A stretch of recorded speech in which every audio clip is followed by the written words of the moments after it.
Helt ensam när det är mörkt. Hej snygging! Kolla på, måste flytta han. Är det Grodle? Hej!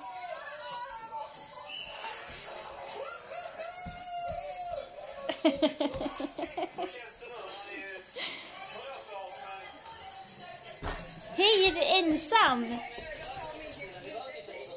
Hej! Hopp, hopp. Ja. Hörru. Här är mamma. Hej.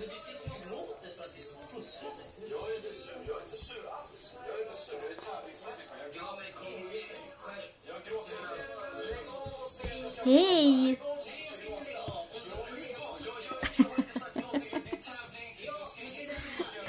Så jävligt roligt ut det där.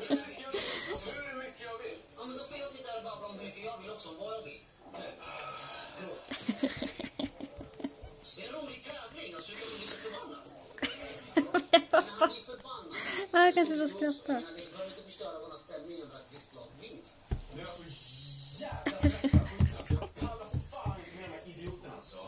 Bara för att man är tävlingsmänniska och skriker och hejar på sina lagkamrater. Och sen kan man skriva fan vad vill för att psyka andra laget.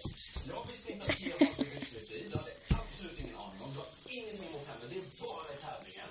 Bara de tycker om. Jag bad om ursäkt, men hon var skjuter fullständigt i det.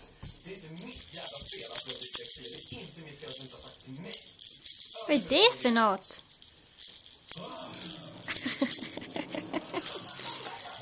Hej! Oj, oj.